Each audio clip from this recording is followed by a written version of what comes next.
আমি আপনাদেরকে একটা হাদিস শুরুতে স্মরণ করে দিতে চাই। সহিহুল বুখারীর 351 নম্বর হাদিস, উম্মে আতিয়া রাদিয়াল্লাহু আনহা থেকে বর্ণিত হয়েছে হাদিসটি। উম্মে আতিয়া রাদিয়াল্লাহু আনহা বলেন, উমিরনা আন নুখরিজাল হুইয়াদা ইয়াউমাল ঈদাইনি ওয়া যাওয়াতিল কুদুর। আল্লাহর নবী আমাদেরকে নির্দেশ দিয়েছেন আমরা যাতে ঋতুবতী নারীদেরকে পর্যন্ত ঈদগাহে নিয়ে আসি। তো ঋতুবতী নারীরা তো ঈদের নামাজ পড়তে পারবে না, তারা ঈদের নামাজে অংশগ্রহণ করতে পারবে না, তাদেরকে ঈদগাহে নিয়ে আসার নির্দেশ কেন দিলেন আল্লাহর নবী? দুইটি কারণ। এক, ফায়াশহাতুনা জামাআতুল মুসলিমিন ওয়া দাওয়াতাহুম। ঋতুবতী নারীরা ঈদগাহে আসবে মুসলিমদের সম্মেলনে অংশগ্রহণ করতে এবং মুসলিমদের দোয়ায় শরীক হতে। তারাও মুসলিমদের দোয়ায় সম্পৃক্ত হবে, শরীক হবে, মুসলিমদের সাথে আল্লাহর কাছে দোয়া করবে। তো আমরা রাসূল সাল্লাল্লাহু আলাইহি ওয়াসাল্লামের সিস্টেমে দোয়া করি বিধায় আমরা বুঝতে পারি না আসলে খুতবাই রাসূল সাল্লাল্লাহু আলাইহি ওয়াসাল্লামের ঈদের দিনের দোয়া।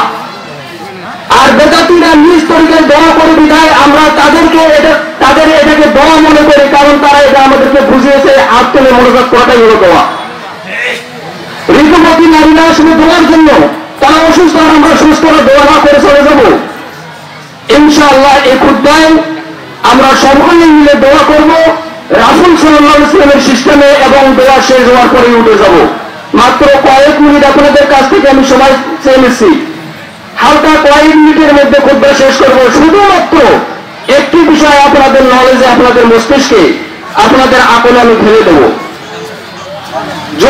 ঈদুল আজহার কোরবানির বিস্তারিত মাসলা মাসাইল তুলে ধরবো না, শুধুমাত্র একটি বিষয়, সেটা হলো আমরা যে কুরবানি করতেছি আমাদের কুরবানির লক্ষ্য উদ্দেশ্য ঠিক আছে কিনা, অথবা কোন লক্ষ্য উদ্দেশ্যকে কেন্দ্র করে আমাদের মধ্যে ইসলামী শরিয়া এই কুরবানির বিধান নিয়ে এসেছে। ইনশাআল্লাহ।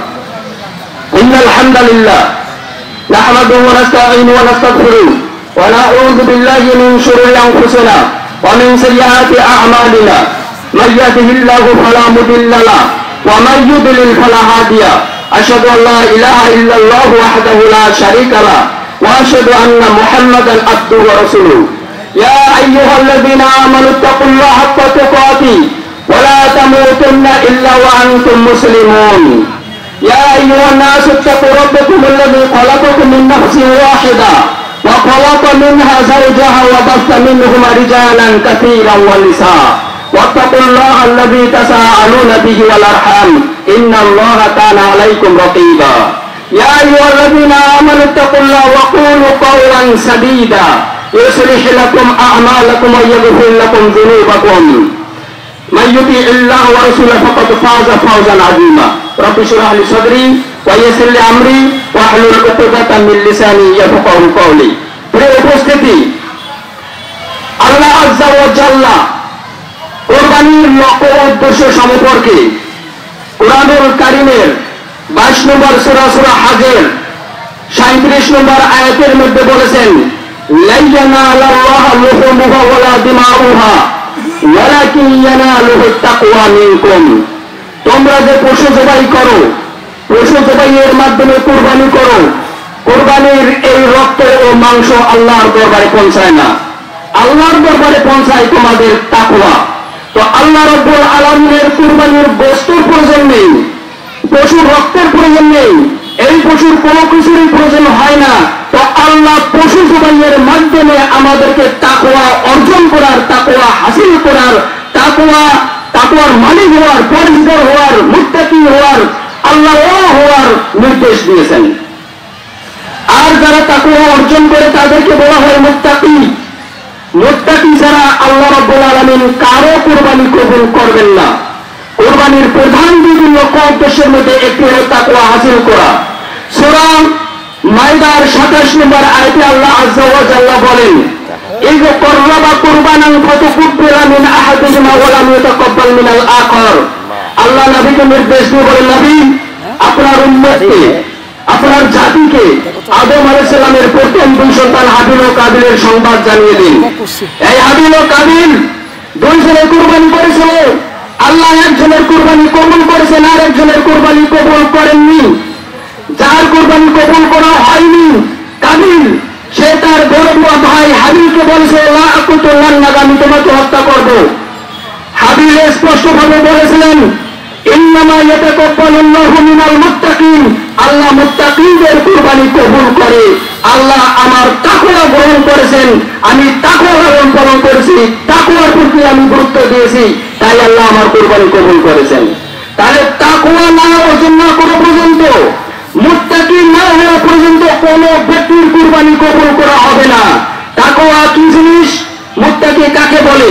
ইসলামিক স্কলার, ইসলামিক পণ্ডিতগণ, উলামাগণ, ফকিহগণ, ইসলামের বিশেষজ্ঞগণ সবাই একমত তাকওয়ার এই সংজ্ঞা প্রদানে যে তাকওয়া হলো আল্লাহ যা নির্দেশ দিয়েছেন তা মেনে নেওয়া, আল্লাহ যা নিষেধ করেছেন তা বর্জন করা। আল্লাহ সূরাতুল বাকারার 168 নম্বর আয়াতে আমাদেরকে হালাল খেতে বলেছেন, হারাম খাদ্য গ্রহণ করতে নিষেধ করেছেন, পবিত্র খাবার খেতে বলেছেন। আমাদের খাবার যদি হালাল না হয়, আমাদের খাবার যদি পবিত্র না হয়, আমরা মুত্তাকি নই, আমাদের কুরবানি আল্লাহ কবুল করবেন না। আল্লাহ সূরাতুল বাকারার 208 নম্বর আয়াতে বলেছেন, তোমরা ইসলামের ভিতরে পরিপূর্ণভাবে প্রবেশ করো। আমাদের পারিবারিক জীবন, আমাদের অর্থনৈতিক জীবন, আমাদের সামাজিক জীবন, আমাদের রাষ্ট্রীয় জীবন, আমাদের পররাষ্ট্রনীতি মুসলিমদের একটু জেড হবে ইসলাম অনুযায়ী। যদি আমাদের সামাজিক জীবন, রাষ্ট্রীয় জীবন, রাজনৈতিক জীবন, অর্থনৈতিক জীবন ইসলাম অনুযায়ী না হয়, আমরা মুত্তাকি নই, আমাদের কুরবানি আল্লাহ কবুল করবেন না। আল্লাহ আজ্জা ওয়া জাল্লা সূরাতুল বাকারা এবং সূরাতুল আলী ইমরান সহ অনেক সূরার ভিতরে 5 ওয়াক্ত নামাজের পাশাপাশি যাকাত আদায় ও দান সদকা করার নির্দেশ দিয়েছেন। যদি আমরা নামাজ না পড়ি, যাকাত আদায় না করি, দান সদকা না করি, আমরা মুত্তাকি নই, আমাদের কুরবানি আল্লাহ কবুল করবেন না। আল্লাহ রাব্বুল আলামিন সূরাতুল বাকারার 278 নম্বর আয়াতে সুদ বর্জনের নির্দেশ দিয়েছেন, ঘুষ বর্জনের নির্দেশ দিয়েছেন। সুদ, ঘুষ, মিথ্যা, চগলখড়ি, পরনিন্দা, মানুষের সমালোচনা করা, মানুষের পশ্চাতে শত্রুতা করা, অহংকার করা, দাম্ভিকতা করা, গর্ব করা, এ জাতীয় যত রকমের আন্তরিক রোগ রয়েছে, নফসের রোগ রয়েছে, এগুলো যদি আমরা ত্যাগ করতে না পারি, আমরা মুত্তাকি নই, আমাদের কুরবানি আল্লাহ কবুল করবেন না। আল্লাহ আজ্জা ওয়া জাল্লা সূরা আলী ইমরানের 118 নম্বর আয়াত, সূরা আলী ইমরানের 149 নম্বর আয়াতে স্পষ্টভাবে বলেছেন, মুসলিমরা যাতে বেজাতীয় কোন জাতির অনুকরণ না করে, ইহুদি, খ্রিস্টান, মুশরিক, অগ্নি উপাসক, সেটা চীনের হোক, ভারতের হোক, আমেরিকার হোক, পৃথিবীর কোন মুসলিমের অনুকরণ কোন মুসলমান করতে পারে না। যদি কোন মুসলমানের ভিতরে বেজাতীয় অনুসরণ থাকে, ওরা মুত্তাকি নয়, ওরা জান্নাতে যাবে না এবং ওদের কুরবানি আল্লাহ কবুল করবেন না। এইভাবে আল্লাহ রাব্বুল আলামিন আলী ইমরানের 100 নম্বর আয়াত, সূরা মাইদার 51 নম্বর আয়াত, সূরা নিসার 135 নম্বর আয়াতে বলেছেন,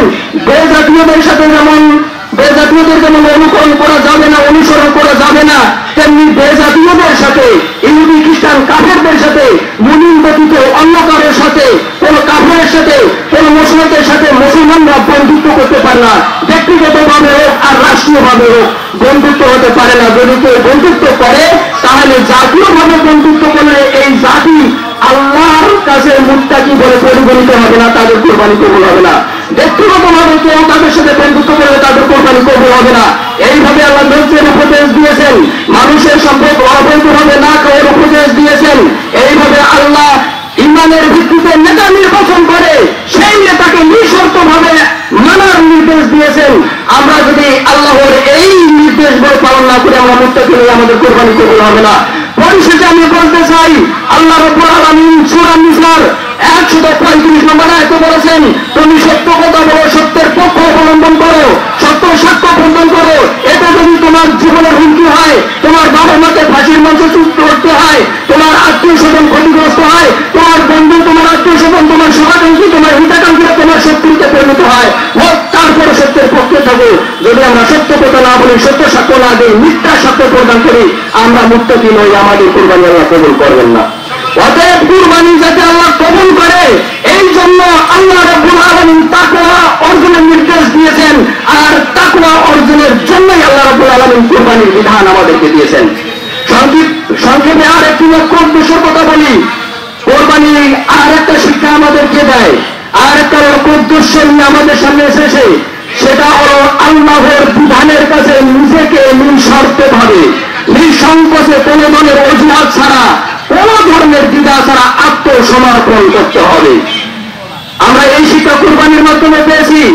ইব্রাহিম আলাইহিস সালাম বৃদ্ধ, তার স্ত্রী বন্ধা, সূরা সাফফাত 37 নম্বর সূরার 100 থেকে 107 নম্বর আয়াত। আল্লাহ বলেছেন বৃদ্ধ বয়সে তার বৃদ্ধা স্ত্রীকে নিয়ে আল্লাহর কাছে তিনি দোয়া করলেন, রব্বি হাবলি মিনাস সালিহিন, আল্লাহ আমার কোনো সন্তান নাই, আমার পরে কে আমার বংশধারা চালু রাখবে, আমাকে একটা সন্তান দেন। অথচ তিনি বৃদ্ধ, তার স্ত্রী বৃদ্ধা এবং বন্ধা। তিনি হতাশ হলেন না, নিরাশ হলেন না, আল্লাহর কাছে সন্তান পেলেন। আল্লাহ রাব্বুল আলামিন ফাবাশশারনাহু বিগুলামিন হালিম, তাকে একজন সন্তানের সুসংবাদ দিল। সুবহানাল্লাহ বলেন। ফালাম্মা বালাগা মাআহু সাইয়া ক্বালা ইয়া বুনাইয়া ইন্নী আরা ফিল মানামি আন্নী আযবাহুকা, এই সন্তান যখন হাঁটা চলার বয়সে উপনীত হলো, আল্লাহ রাব্বুল আলামিন স্বপ্নে ইব্রাহিম আলাইহিস সালামকে নির্দেশ দিলেন, তোমার ওই সন্তানকে জবাই করে দাও। ইব্রাহিম আলাইহিস সালাম আল্লাহর এই নির্দেশের বিন্দু পরিমাণ বিরোধিতা না করে তার সন্তানকে বলল, আল্লাহ আমাকে এই নির্দেশ দিয়েছে, তারা এখন তোমার সিদ্ধান্ত কি? তার এই সন্তান বলল ইসমাঈল আলাইহিস সালাম, হে আমার পিতা, আল্লাহ তোমাকে যে নির্দেশ দিয়েছে এই নির্দেশ আপনি পালন করুন, ইনশাআল্লাহ মিনাস সাবিরিন, ইনশাআল্লাহ আপনি আমাকে ধৈর্যশীল পাবেন। তার ইব্রাহিম আলাইহিস সালাম এবং তার বাবা নিঃস্বার্থভাবে নিঃসংকোচে কোন ধরনের অজুহাত ছাড়াই আল্লাহর নির্দেশে আত্মসমর্পণ করলেন।